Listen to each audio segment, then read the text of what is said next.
Is belly fat a problem for you in menopause or going through perimenopause? You maybe you're eating clean, you're doing the exercise, you're doing everything right that you feel you should be, but still you are getting the belly fat. This is exactly what happened to me. It happens to countless women that I've worked with and that I still work with. So if that is an issue for you, that's what I'm going to break down today and try and really simplify things.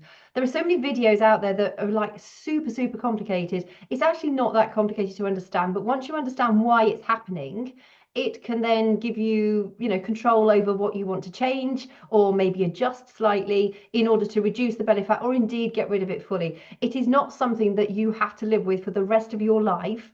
That is what I actually thought myself until I made a few changes and I thought, oh, actually, it does go. I got so lean at one point that even one of my friends said, I don't think you want to get any leaner. And at that stage of my life, I was post-menopause. I was eating actually more than I am doing that right now, but my life was just so well organized. Things were going quite well, and I'd got my food prep done. This is not all about food prep, by the way. In fact, none of it is related to food prep today. But just when you can fine tune a few things, it makes a significant difference. The reason I shared that with you is because you can get rid of it. It is not something that you have to live with. And yes, belly fat, known also as visceral fat, that is the inflammatory fat. That's the one that is metabolically active. That's the one that can actually do harm. It's linked to increased risks of heart disease, etc., etc. It's the one you really want to try and get rid of. Fat over all the body, that's adipose tissue.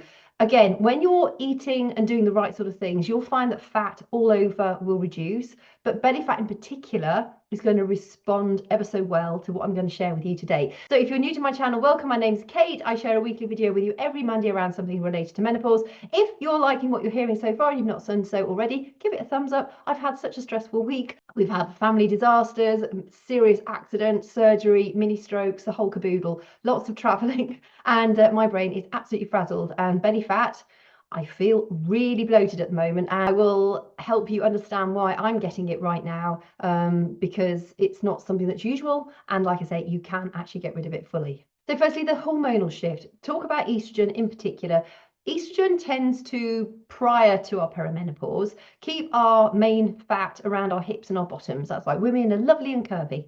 And when we go through the menopause, estrogen levels fall and the fat tends to then be deposited around the belly, actually for survival reasons. It's a little bit counterintuitive, but when you think back in, when we were cavemen and women and a lot more active and didn't have ultra processed foods or surrounded by toxins in the environment like we are nowadays, we moved more and we were not under so much stress as we are now. Yes, that we had the stress of being invaded by another tribe, or being eaten by a wild animal, or obviously health concerns because we didn't have the health system like we do now.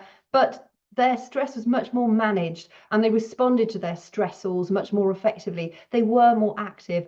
Being active is one of the best ways that you can help to get rid of the stress hormones in your body. I will cover that in a few moments. I'm not going into it in any great detail today. It's just a very sort of simplistic explanation of why you might be getting belly fat and tips to give you that you can then take away and think, I can actually make a few changes there. As estrogen falls, the adrenal glands do the backup job of the ovaries.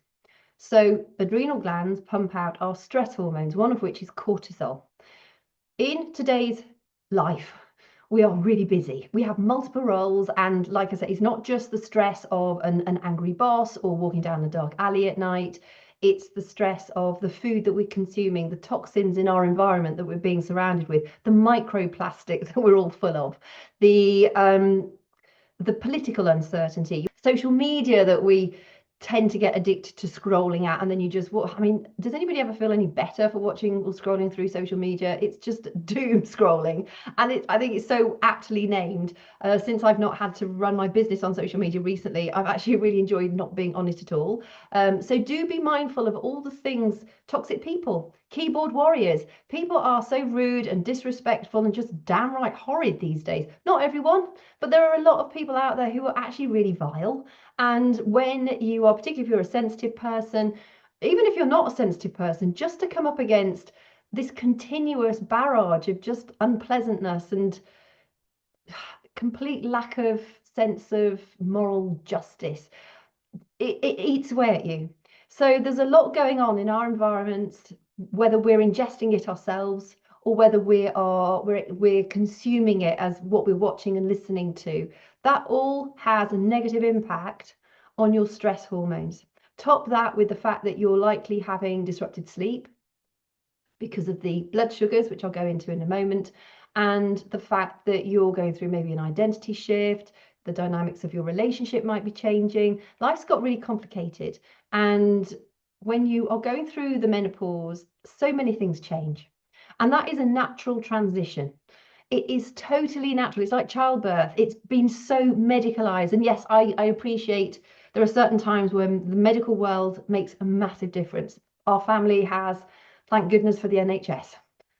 We've needed it well and truly for the last couple of weeks. We also have been conditioned to think that it's out of our power to do anything about these things unless we take something for it.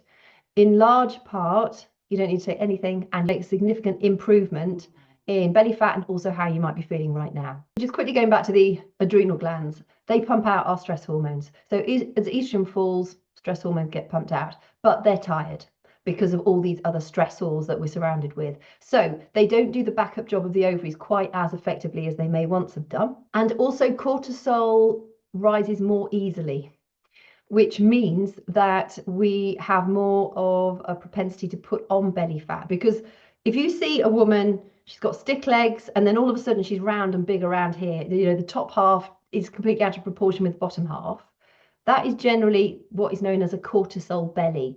That is a stress response affecting her blood sugar levels, which is increasing inflammation in the body. So you're not just getting the belly fat, you're probably feeling really heavy, lethargic. You might have a low mood, you might be irritable, sleep's disrupted, you may have joint pains. Everything is interlinked. You also might find that your best friend does something and it works really well for her, and you're trying it and it's not working for you. You might find that somebody does intermittent fasting and it works incredibly well for them. You've tried it, doesn't work for you.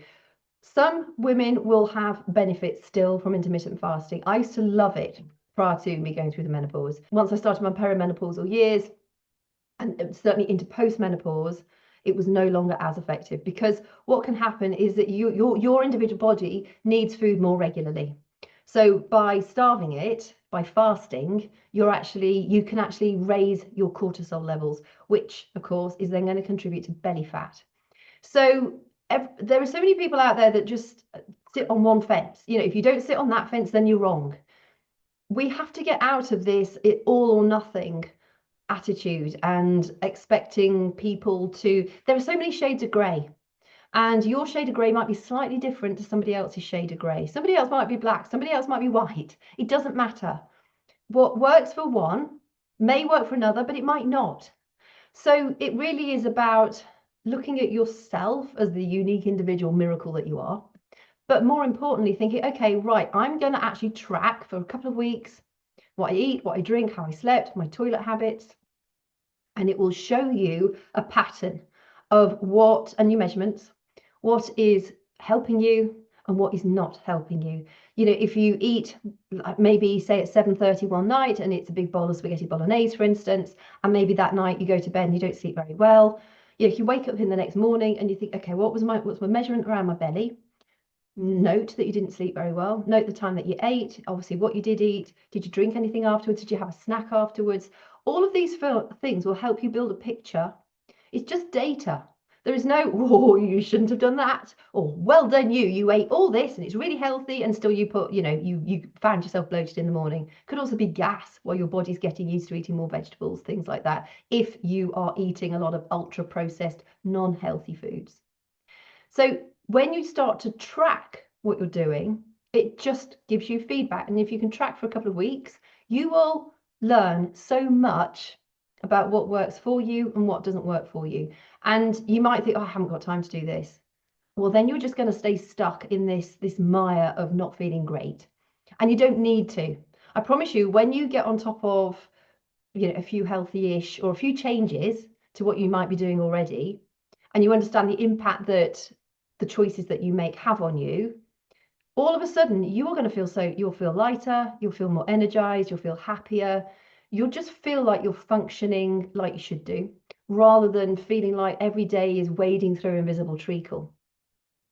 And isn't that worth a few minutes invested daily for 2 weeks just to get a really good grasp of what works for you and what doesn't work for you? So when our cortisol levels are elevated, particularly for a length of time, cortisol is necessary for us. It's a really important part of a healthy existence. The problem is we have too much cortisol in our bodies for too long. It stays elevated for too long. So when that happens, our bodies say, oh, you're in stress. So for safety reasons, we'll put it around your middle, because then if you ever needed to get access to that energy fast, you've got all this fat sat around your middle, all your major organs, which is not good. But your brain, your body's thinking, well, if we need access to that fast, it's stupid sticking it at the end of a big toe. It might as well go round the middle because I've got easy access to it. You know, I can grab it fast and use it for whatever I need. That's the brain body thinking. So when you understand that, you can then think, okay, well, to reduce that cortisol, what can you do? Several things. You might need to back off the type of exercise that you're doing. So if you're doing long distance running, if you're doing a lot of cardio, if you're doing a lot of HIIT training, that is likely to, it's going to be gobbling up some of your muscle mass, because that raised cortisol also gobbles up your muscle mass. But when you're doing high intensity, long duration cardio, you're burning through that muscle mass. That's why strength training is going to be one of the best things that you can do going through menopause and beyond, because you're building muscle. Muscle helps keep your metabolism firing up well. So essentially you're burning quite a few calories, more calories through the course of the day, and you're building muscle, which is then further helping you burn more calories. So the actual exercise itself will burn calories, but having more muscle keeps your metabolism boosted. So you're going to burn up more calories. It's also going to help keep your digestion moving well. As the estrogen levels fall, it does tend to make our digestion more sluggish. You might find you're getting more bloating as well. You might be getting some stomach sensitivities. That could well be down to the fact that food is just sitting in your digestive tract for too long. So by strength training and keeping moving regularly, you're going to help the turnover of whatever's going through the digestive system. It's going to help you keep cleaner inside. The same thing for intermittent fasting. It might be that it just doesn't suit you. It's spiking your cortisol levels too much, which is leading to belly fat. And while you are, eating in a smaller window, and also intermittent fasting doesn't always mean it's healthy, because some people think I can eat anything in my 4-hour window of eating during the day. There are some people who do it really sensibly and eat really healthy food, but not always. It's like people who go vegan. Being vegan isn't necessarily healthy, because a lot of vegans eat a lot of sugar. Well, that's not good for you either. So it avoid the idea of a label, and just find out, does that system work for you? If it used to work and you're thinking, oh, I don't think it's so effective now, I know it can be hard to back off it, but try it. Back off the intermittent fasting, back off the heavy duty cardio, heavy duty HIIT sessions, and do more strength training. And maybe some walking as well, because walking is great for your mental health. Walking will help to reduce the amount of cortisol moving around in your body. So what actually helps keep cortisol down? Strength training. Sleep. I know sleep can be really, really hard, but you'll find if you can cut out or significantly reduce ultra processed foods, or more simply, just eat food that either grows on a bush or a tree, you dig it out the ground. If you're non-vegan, it either swims in the sea or crawls on the seabed or runs around a field. Sorry, I don't want to offend anybody. But normal food that's not got a load of additives, or if you can afford organic meat, if you eat meat, go the organic route. So you're reducing the risk of you consuming pesticides and hormones that they get that meat gets pumped full of. If you're vegan or vegetarian, again, make sure you're eating healthy stuff. You're avoiding the ultra processed foods. Make sure you're eating plenty of vegetables. Our gut health is so important for your mental health, and also managing those cortisol levels. You can see it's all coming back pretty much to cortisol, your stress hormone. Gut health is improved by eating vegetables and fruit. Fruit is given this terrible bad name because it contains some sugar. It's natural sugar. You want to eat more vegetables than you do fruit, but there is nothing wrong with having an orange or an apple or half a banana a day. Berries are brilliant. I eat berries every single day of my life. They are low in sugar and they're full of healthy things for you. So eat some fruit and aim for, I would aim for 5 to 8 vegetables a day. One of the easiest ways of doing that, and particularly in the winter months, it's so easy, just make vegetable soup. Wash some lentils, whichever lentils you prefer. Cook a load of vegetables, it doesn't matter which ones, just bung a load in a pan, put some water in with them, maybe a little bit of salt and pepper. I also tend to always put a little bit of fenugreek in with it and some tarragon. I think tarragon's lovely. If I'm doing a lot of carroty stuff, I put coriander in as well because I love coriander. But anything that you find you enjoy as a herb or a spice, pop that in. I also always put chili in. A little bit of balsamic vinegar before I puree it, and then I just blend that, and that's a quick, easy lunch. I rarely have it with bread. I don't really need it because it's filling, because it's got the lentils, which are high in protein, got loads of vegetables. But if you struggle to eat vegetables, that's one of the easiest ways you can get a load of vegetables in really simply. So if vegetables are a struggle for you, aim to increase the amount of vegetables that you eat because they feed the bacteria in your gut. The healthy bacteria need that fiber in order to flourish. When your gut's in good health, you'll sleep better, your stress levels will be managed more effectively, your stomach will work better, your digestive system will be more effective, it'll lower the amount of stress in your body, and it'll also give you more energy because things are just working like they need to. That brings me on to water. Make sure you're drinking plenty of water. People like go into a huge amount of detail. Should it be hot, cold, warm, lemon water, salt water, apple cider vinegar? Go with what you find the easiest to drink. I think warm water is the easiest way for your digestive system. But if you live in a hot climate and you really don't want to drink warm water, drink cold water if that's more refreshing for you.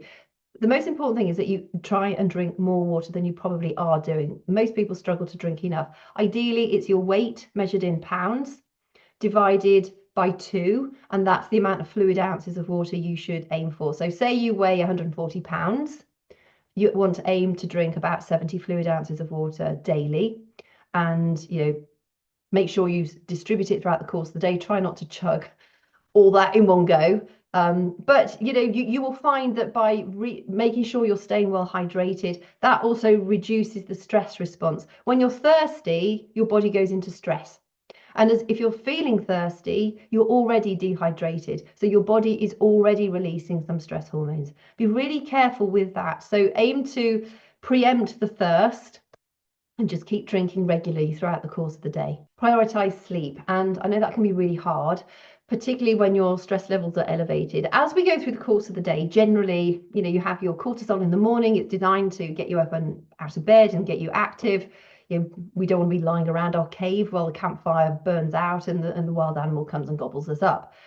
Evolutionarily, at the night time, it gets darker. We're sort of hunkering down again for the night. If you can follow a rhythm that your ancestors would have followed to a degree, so mornings are more active and then you have that wind down towards the end of the night, that is going to serve you so well to help you sleep better. Avoid the blue lights, avoid the screens, your phone, maybe get some blue light blockers. Turn the lights down in your house, keep your bedroom quite cool. If you find you get cold at night, either get another blanket on your bed. You can get a weighted blanket if you struggle with anxiety. Weighted blankets are so good for your mental health. It's a bit like, and if also you can wear fluffy socks in bed or warm socks in bed, those will keep you a little bit warmer. Try and avoid eating too late. Avoid sugary snacks after your evening meal. I know it's really hard. Sometimes people say to me, I don't feel like my evening meal is complete if I don't have a piece of dark chocolate or my yogurt and berries or other things that people eat. Get out of the habit of that. If you're having those cravings still, it would suggest that your gut health isn't quite right, or that you're not eating enough nutrition throughout the course of the day. Once you've had your evening meal, you really shouldn't need to eat anything else again until you go to bed. And then naturally, if you're quite interested in that intermittent fasting, you might just get an easy 14 hours. If you eat your last meal at 7 o'clock and you don't eat until, your breakfast 9 o'clock in the morning, that's a 14-hour fast. Well, that's quite easy to achieve if you're a little bit on the fence of should you fast, shouldn't you fast? Because we have raised cortisol levels, it naturally raises our blood sugar levels, which is also contributing to that belly fat. So going back to eating healthy food, that will help to keep your blood sugar levels much more stable. When you eat carbohydrates are rubbish carbohydrates, and you have your starchy, healthier carbohydrates. The rubbish ones, fairly obvious, your biscuits, your cakes, your croissants, that sort of thing, your sweets. Your your starchy vegetables like your potatoes or rice or pasta to a degree, those are more healthy starchy carbs. They are still going to have an impact. They will raise your blood sugar levels. And then after that, you've got protein. When you eat protein, that also does raise your blood sugar levels a little bit, not as much as carbohydrates. And then you've got fat. Fat doesn't affect your blood sugar levels at all. But of course, you don't want to eat too much fat. But healthy fat is really important. All your sex hormones, cholesterol is the precursor for those. You need to eat healthy fats. Do not go fat-free. It will not help you get rid of your menopause belly. It'll probably make your belly worse. So avoid sugar, avoid the refined carbs like the cakes, etc. Cut down on your starchy carbs. Try and eat them more in the morning rather than latterly in the day, at the end of the day. So instead of having maybe mashed potato or roast potatoes or a jacket potato, because I love them. I adore potatoes, but I keep them as a treat. I would tend to have just, maybe a piece of steak or a piece of fish, and then I'll have a roasted pepper, a roasted tomato, half an avocado, maybe some chopped up celery. I personally love celery. Maybe some salad, or maybe some broccoli or asparagus spears. So I would have loads of vegetables with my piece of fish or meat. Otherwise, I might mash up some Brussels sprouts with some peas and edamame as well, because edamame and peas are actually quite high in protein too. So if you're, for instance, having more of a sort of a veggie meal, but you still want to make sure you've got lots of protein, add some lentils like your soup, or add your edamame and your peas, and that will give you a good source of protein with a lot of other vegetables. And then you could always have some, like maybe halloumi cheese on top of it to make it a little bit more interesting. Chop up half an avocado. You can get quite creative with these sorts of meals. Do make sure that you understand the impact that these various foods have on your blood sugars. The starchy carbs give us energy. You don't need so much energy as you go throughout the day. So have them for breakfast, have them for lunch, and then try and avoid having them for your evening meal. For instance, if you love fries or chips, rutabaga, turnip or swede, cut it up and might like chunky chips. You can air fry it. They're delicious. We could, put them on the frying pan. That is going to be a much healthier way of having chips rather than potato chips. But, occasionally have your chips. So it is about finding a balance. It's about enjoying what you do. I love wine. I love my red wine in the evening. So I know that, my red wine is meaning that my waistline is not as slim as it could be. If I stopped drinking red wine, I know I would be even slimmer. But I have got the belly fat at the moment. I definitely am a little bit more bloated around the middle because of it's been quite a stressful couple of years anyway. But the last week or so has just been high levels of stress, like super high. And I'm feeling it. I feel sluggish. I feel it all around my middle. And it's amazing how quickly that comes on. So be aware of the fact that high stress in your life will make it really hard not to have some kind of belly fat. And in that instance, you really need to try not to worry about the belly fat, because once that stress reduces, that's like an environmental stress. It's a stressor that's, around you, that you're not actually consuming, you're not eating or drinking it. It's something that's happening around you. So that would make it an environmental stressor. Environmental stressors, you kind of have to go along with them while they're there. But if you're leading healthy habits, the impact that environmental stressor will have on you is going to be reduced because you're supporting your health in other ways. So lots of vegetables, protein centric. Try and aim at eating protein at every single meal, however that protein is for you. Fermented foods, because those will help the condition of your gut. Sauerkraut, kimchi, kombucha, kefir, natto. There are so many different fermented types of foods. I mean, you can pretty much ferment anything. I make all my own sauerkraut. I make all my own kombucha. I do make my own apple cider vinegar. I haven't quite got into kimchi yet. But there are, you can do all sorts of things with fermentation, and that will have a profoundly positive impact on your gut health. and also bring down that stress response. When your gut is inflamed, it goes into defense mode, which releases stress hormones. So if you can keep your gut as healthy as possible, you will benefit in so many different ways. So menopause belly fat is not really about trying to do more. Sometimes it's about actually backing off and doing a little bit less. It's about creating a sense of safety in your body. So if your body's feeling safe because you're treating it like a human body, you're feeding it like you would feed a human body, you're moving it regularly, you're not overdoing the exercise, but you're doing intentional strength training exercise, you're prioritizing sleep. And I promise you, most of us can improve our sleep by being bossy with ourselves. Sleep for me was really, really hard to come by because I wasn't being bossy enough with myself. Once I got bossy and a little bit boring, to be quite honest, my sleep improved like mad. And most nights now, I'm probably sleeping for sort of 8.5 to 9 hours. Not straight through. I have animals. If I didn't have animals, I'd sleep even better. I have old cats and they're a real pain in the bum. I love them, but oh God, they disturb me so much. So you have to work with what you've got. You have to do the best in the environment that you are currently living in, but you also have so much control to help reduce belly fat. And when you can understand that the vast majority of it is caused by stress, then you can work on reducing those stressors, and that will significantly impact the belly fat, and insofar as you would actually get rid of it. When I mentioned earlier that I was eating way more than I am doing now, and my belly got like super slim, and I was told that I was actually starting to look a bit skinny, that is because I was eating no starchy carbs at the end of the day. I was eating loads of vegetables. I'd done my meal planning and my meal prepping. So I had my breakfast ready. I batch cooked loads of lunches or prepared mason jars for the week ahead.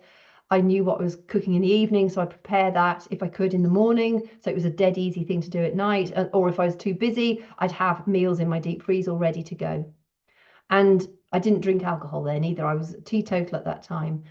It made a profound impact, and I felt amazing at it, actually. I mean, literally, my body fat went down so low, but I still ate a lot of fat. I eat nuts every day. I love avocados. I love olives. So I'm always getting healthy fat. I cook with coconut oil. I use a lot of olive oil. I eat grass-fed butter. So I probably eat a lot more fat than most people would do. But just by feeding myself with what my body needed, so I was not getting cravings, I had consistent energy, drinking plenty of water. I honestly felt like I would become this super effective machine. So pick one thing to do this week, incorporate it, start your tracking, maybe do that this week. Put together just a piece of paper, breakfast, what did you eat? How did you feel afterwards? Lunch, what did you eat? How did you feel afterwards? Dinner, what did you eat? How did you feel afterwards? Did you have any snacks? If you did, when did you have them? What did you have? How did you sleep? How much water did you drink? Did you go to the toilet? Number twos, how many did you have every day? Were they healthy? Were they really smelly and unpleasant? Were they sore? These things will feed back so much to you understanding what foods and drinks work for you and what don't work for you. And make sure that if belly fat is an issue for you, I know it's horrible to get the tape measure out, but again, it's data, it's not judgment. And if you want to make improvements, you're going to sort of have to think, okay, well, I need to know my starting point, because then I can see what's having a positive impact and what's not. Sometimes you might eat healthy food, like legumes, for instance, will bloat me. I love legumes. They're really healthy, but they irritate my gut a little bit. I have been eating so much of my lentil soup recently. I think my stomach's actually finally got used to eating loads of lentils. For the first couple of weeks, it was just like, oh my goodness, I was like a gas machine. So you might go through a little bit of a transitory time. But if you're tracking it, you know exactly what works and what doesn't. Courgettes, zucchini for me, when I eat plenty of those and I love them, they have this magic effect of making weight literally fall off. So find that for you. Find those magic foods for you. For instance, instead of having spaghetti bolognese, because we have these massive bowls of bolognese pasta, use courgettes instead, spiralize them, and they are delicious. You might think, ooh, yeah, a plate of courgettes with bolognese on top, that's disgusting. It's actually lovely. You will feel fuller after that than you will after having pasta because of all the fiber in the courgettes. Of course, they hold a lot of water too, but they also hold a lot of vitamins and minerals that are essential for your body. But most importantly too, they're not spiking your blood sugar levels anything like the pasta would. And you know, when you cook pasta and it's got all that gloopy stuff in the bottom, that's not good for you. That's also in your digestive system. So try a few changes and see how you get. If you love lasagna, use strips of courgette, use strips of, what's it called, eggplant, aubergine. It is delicious. It's filling, but you don't get the blood sugar spikes like you would have if you were having pasta in your lasagna. Still have your cheese sauce on top, enjoy it. But instead of pasta, use strips of vegetables.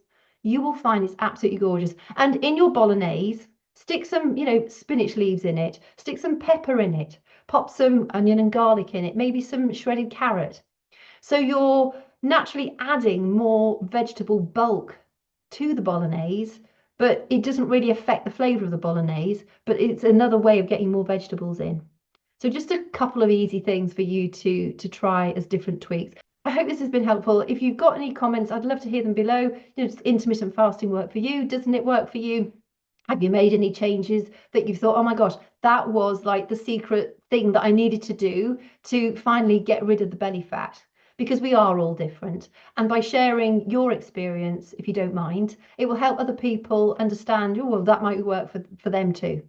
So if you've not done so already and you found it helpful, please subscribe to the channel. It is all non-HRT. I don't take HRT myself, so everything I offer is holistic. If you're thinking, oh, I'm just going to take HRT and get rid of the belly fat, that might not work. Some people actually put weight on when they take HRT. So just be aware of that. I thought I'd just use that as a quick caveat. Have a great week, and I will look forward to chatting with you again next week.